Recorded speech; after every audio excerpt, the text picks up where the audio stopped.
Hello and welcome to another episode of Thinking It Through with Nate. I am your host, Nate. In this episode, we're going to be talking a little bit about election and government reform and why I think those are the most important policies that we can be focusing on right now. Before we jump into that though, a quick reminder that I am on Supercast. You can get that link down in the description. If you go to that link, you can subscribe for free. You can do a $5 a month subscription or $100 one-time payment to get all of the content that I'll ever produce. That price will go up in the future, so it's kind of an early supporter price. If you get in now, then you get access to everything that I'll do in the future. But even if you can only subscribe for free, that's super helpful for me just to know how many people are listening, how many people are interested in continuing listening. Additionally, if you do that, that's where you also get the audio-only link, so you can get that on Spotify, Apple Podcasts, Google Podcasts, whatever your podcast provider is. You can go ahead and grab the link once you do that free subscription even, or the paid subscriptions.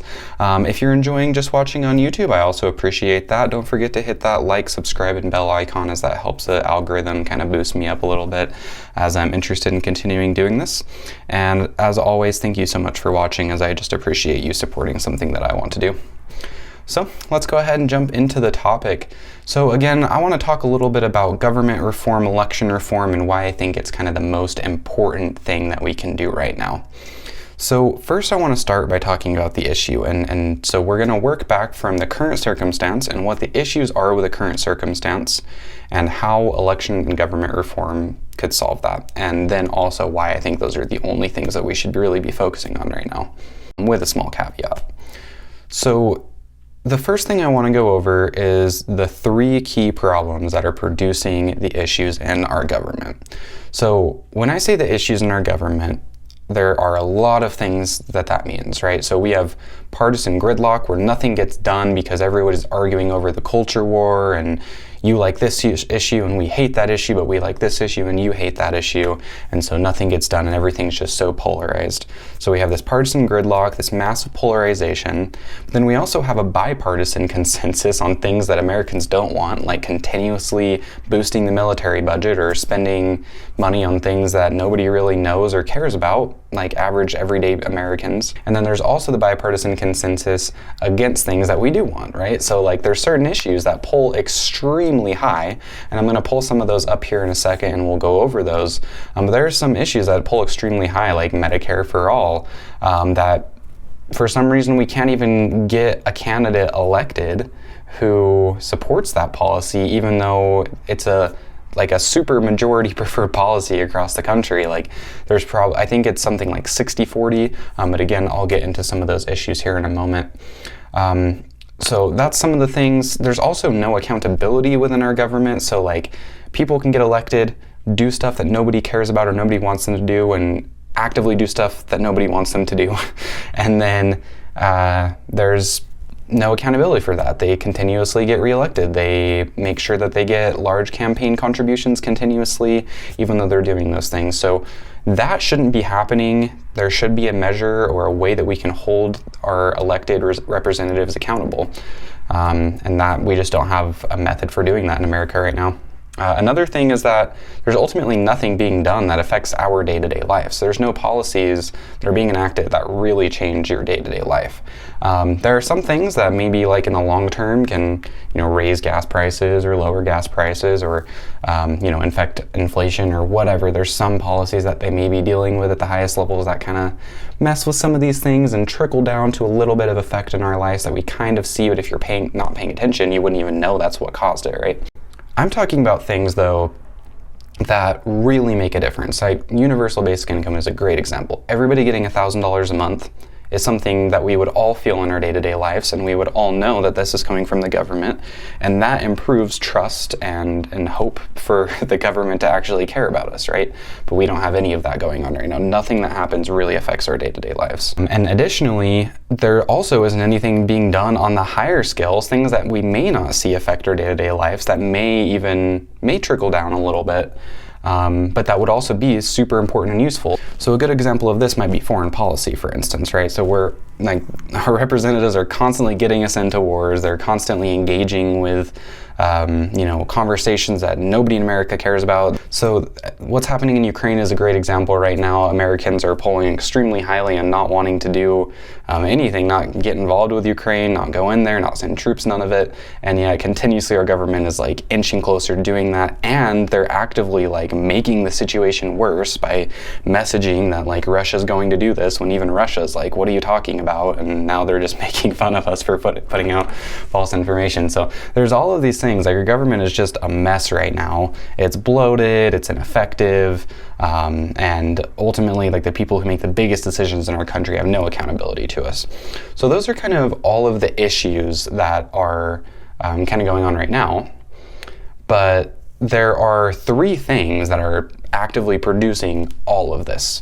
There are some like more minor policies that could affect some of these things a little bit more, but these three main things are what is causing this like terrible system to happen. So the first one is called plurality voting, and that's the way that we elect our representatives right now, where you get a ballot and you can only choose one. And choosing that one person is a really hard decision because you might want to choose your favorite, but then again, if you choose your favorite, then you might be like helping your least favorite win. So then you gotta like choose the person that maybe you don't like as much, but they have a chance of beating your least favorite. And so we get stuck in this lesser of two evils loop, and everybody knows what that means. Everybody understands that we have to choose between the lesser of two evils, and that's never a good circumstance.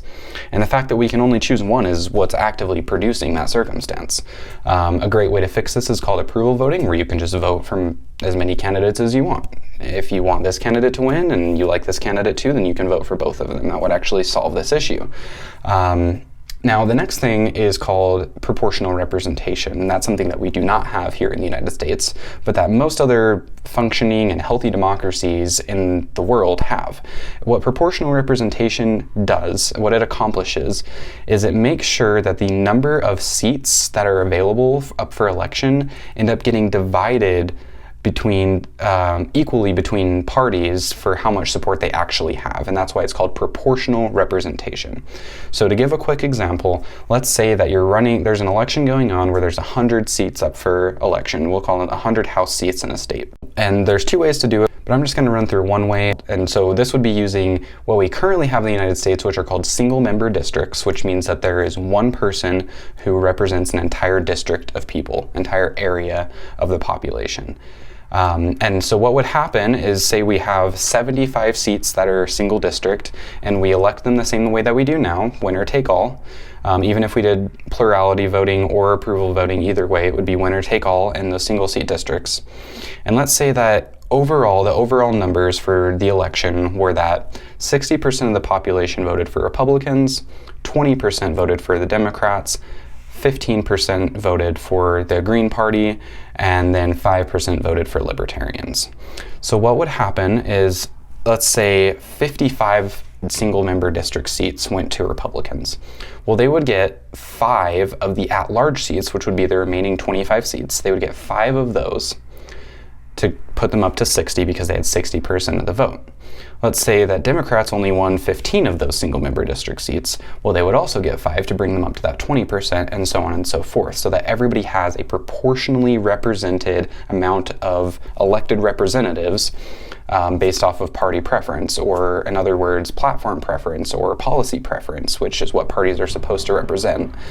So what proportional representation should ultimately achieve is producing a strong multi-party democracy. We should have more than 2 parties. So not only does plurality voting prevent us from having more than 2 parties, but so does proportional representation. If we do not have that, that makes it really hard to have more than 2 strong parties, because we're stuck choosing between the lesser of 2 evils, and then it just becomes what's called a duopoly. So you've heard monopoly. A duopoly is where there's two parties that have the power, and they're splitting the power and sharing power, and they make sure that nobody else can get in the mix, right? So that's what we currently have.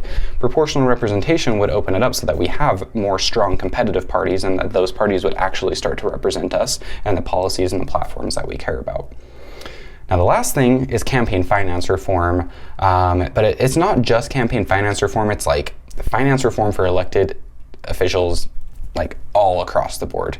This is something that we need to fix. So, we need to change campaign contributions. We need to change like how they can get and like what field they can get a job in after they get out of office. We need to change their ability to stock trade while in office. All of these things are making it extremely difficult for them to be held accountable to us because they're being held accountable to the person with the biggest checkbook. And that's what's currently going on. And I would say that this is kind of producing the largest amount of problems, like the bipartisan consensus to do things we don't want and go against things that we do, the partisan gridlock. Those kind of things are being produced from finance reform when it comes to elected individuals. Like those kind of things are producing a huge amount of issues, but these other two things are also extremely necessary to make sure that we have a functioning system and democracy. Like fixing campaign finance reform might solve some of the issues, but then there would also be like no good things still happening unless we got those other two done. So those are kind of the three things that we need to fix that are producing this problem. But let's talk a little bit more about how these things kind of produce the issue and why I think that campaign finance reform and plurality voting, like getting rid of plurality voting and instituting proportional representation, why I think that election and government reform are ultimately what we need to be doing. So I'm going to go ahead and pull up some poll numbers real quick. What issues do Americans care about the most? So I've been seeing a lot of polls on this. I'm just going to try to pull one up that is a little bit more recent. All right, so I'm going to go through these numbers real quick, and I'll make sure to put this up on the screen as I go through them. This is from Statista.com, and this was released in January of 2022, so last month, so it's pretty recent. So just reading off like the top issues, dissatisfaction with government, poor leadership is the number one issue. And the question is, what do you think is the most important problem facing the country today? 21% of Americans listed that as their number one problem. So right off the bat, like that's already motivating this case, right?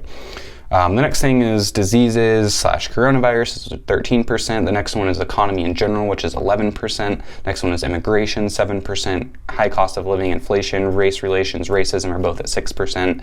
Unifying the country is at 5%. So those are the top issues. Now, I've also seen some other polls that put the economy at the top. I think that's probably started to shift a little bit since Omicron has kind of like cooled down a bit and people have realized it's not so serious. And we've just been having a massive amount of economic problems with the supply chain, with high gas prices, etc., inflation. So all of those kind of things. You could maybe include like high cost of living and inflation with the economy, and that would put that at 17%, so pretty high. But either way, there's also things like healthcare, environment, climate change, stuff like that. Obviously, these issues are going to pull like differently in different portions of the population, depending on like if you're a progressive, Democrat, Republican, Libertarian, whatever. But I think this kind of like motivates what I'm trying to say pretty well, is that there are a lot of other issues that people care about. I was actually a little bit surprised to find that dissatisfaction with government was the number one on this poll. I don't think most polls actually ask about that question, so that's why like economy, coronavirus, climate change, healthcare are usually like some of the top issues up there. But with those big issues, like everybody kind of has some issues that they care about, but the problem becomes that none of those issues actually like get done. Like people have cared about climate change for decades and decades. I think I saw it was a YouTube video of Carl Sagan giving a congressional testimony back in like 1985 or something like that, right? So 40 years ago, and like people were saying the exact same things that we are now. People have tried every possible route to get climate change legislation done. Obviously, there's been a huge healthcare discussion going on for the past 15 years in this country, probably even more, but that's when I've been aware of it ever since like Obamacare and all that kind of started. And now we have Medicare for all being proposed and et cetera. So like all of these issues people have been working on these issues and cared about these issues for a really long time, but nothing is getting done. And it's because of all of the fact that we have plurality voting, that we don't have proportional representation, and our representatives aren't accountable to us because of campaign finance laws. So because of all of that, like it's preventing us from actually getting the real issues that we care about. Like nobody's like sitting here, like okay, I am, but most people aren't sitting here daily thinking like, wow, the government like reform is like the biggest thing standing in the way. Most people are just thinking about like, what's a problem? Well, we should fix that problem. And they don't really go deep into like what's causing those issues, because actually it's kind of complicated. And we would hope that our government is actually supposed to be there to like do things for us, not actually just ignore us all the time, which is, I think the majority of Americans feel like our representatives don't listen or care about us. They don't care about our opinions. Our vote doesn't actually matter. Like, that is a huge thing that people are feeling right now, especially in younger generations. Are just looking like, why would I vote? Like, they're not going to listen to us anyway. They never do anything that matters, so why would I even get involved in the system? And I don't blame people for that, but we need people to participate. We need to be a self-governing country, and that was what we were supposed to be in the beginning. That's what a representative democracy is supposed to be. So we need to get the power of the vote, back up and make sure that people actually have that power and are using it. But we can't do that until we fix the system. And so that's the first thing I want to say is like, we cannot get people's vote to actually matter until we fix the system, nor can we accomplish anything because A, people aren't participating, and B, our representatives aren't accountable to us. So because of those things, without actually changing the system, changing the way that we elect people, and changing the way that they're held accountable to us, there's no way we're actually going to accomplish anything truly meaningful. We're just going to continually get more and more divided and cause, like, the culture war is going to continually take over, and we're not going to be focusing on like bigger issues that kind of underlie that. And who knows, like, our country is on a trajectory right now to just break apart and crumble, like, in a spectacular way. I don't know how that would be. It's hard to imagine exactly how that would play out, but we're already seeing like symptoms of a failing democracy all over the place. And so that's why we need to fix the government and election reform. And that's why I think it's like we need all hands on deck on this one issue first. We need to figure out what policies, and again, I think proportional representation, approval voting, and then I don't know if I've mentioned on this podcast democracy dollars before, but that policy is fantastic. It's a way to do public campaign finance so that people are funding the elections and outweighing corporate lobbying money, because it would be extremely difficult to ban corporate donations from elections right now because it went through the Supreme Court and they got approved to do that and all of that. So there's precedent and it's complicated and difficult. But if we did these policies, we could actually start to solve this and start to elect people who are truly representative and truly accountable to us, because we actually have the ability to choose representative candidates. We don't have to choose between the lesser of two evils, so they don't duopolize the vote that way anymore. And then again, we also have the choice to contribute, like, financially, like individual financial contributions that are publicly funded. If we had that, then they would be accountable to us because we're the ones that are motivating them, or we're the ones that are giving them the ability to get reelected. It's not corporations and rich individuals anymore who are doing that. So they would be completely accountable to us, because unfortunately it's easy to get stuck in that loop of, well, I want to get reelected so I can do what I want to do, even though that doesn't really make sense when you sell out, as I've ranted about before in this podcast. But so they would be accountable to us is the point. And so that's why I think it's the most important. Now, as I mentioned, there is a small caveat to this. Like, there is a case where I don't think maybe like everyone getting on board on this one thing is going to be like super beneficial, because like right after we do this, we like need to pass like economic reform, healthcare, and climate change. Like, those things have to happen like now, right now, especially climate change, of course, because it's like we're already too late on that and we need to get it done. So that's why I think like we do need people still working on these other issues, like spreading awareness about them, getting people involved, making sure that like, maybe even like smaller parts of the government, like state governments and stuff like that, are aware of the issues, making sure that, small businesses and community, big people in the community are involved in these kind of reforms and know about them, so that the second we do actually reform the government, people are ready to go on the real issues and we know what matters and we can get that done. So I do think that's important, and I really do appreciate that people are focusing on other things as well. But it's just none of that's going to get done until we get election reform through. So if you are focused on those other issues, like, I would just encourage you to maybe try to partner with a government or election reform issue, or try to make that part of your main activities, because it's just like getting more and more impossible to pass anything if it hasn't already been basically impossible to pass anything that's truly meaningful. And that's especially true when it comes to things like universal basic income, Medicare for all, and climate change like provisions. So those things are extremely important, and I think we need to get them done, but we got to do election government reform first. So yeah, that's what I wanted to talk about today. Thanks so much for watching. I really appreciate you guys checking it out. Again, just want to mention that my Supercast link is down in the description. That is kind of my hub for this podcast. So you can access the YouTube videos, audio only versions through that as well. You'll also get access to bonus content if you do a paid subscription, whether that be $5 a month or you just pay $100 one time. That way you get access to some bonus content that I'll be coming out with in the future. I currently haven't started those yet as I'm still just getting started. Also, there will be some guests coming on soon, hopefully. I'm going to start reaching out to some people who I want to have come on. If you're listening to this and you want to come on, definitely reach out to me because I am just getting started. So hit me up with a conversation topic or a few ideas. And if you don't have an idea, but you think that maybe, there's some things that we could talk about, let me know. Like, we'll figure it out, and I'd love to do that. If you're in Utah, we can go ahead and meet in person, or if you are somewhere else, then we can do like a Zoom interview or something like that, or a Zoom discussion. So yeah, just let me know. But yeah, as always, thanks so much for watching, guys. Go ahead and hit that like, subscribe, and bell icon, as that helps boost me up in the algorithm, and have a great one.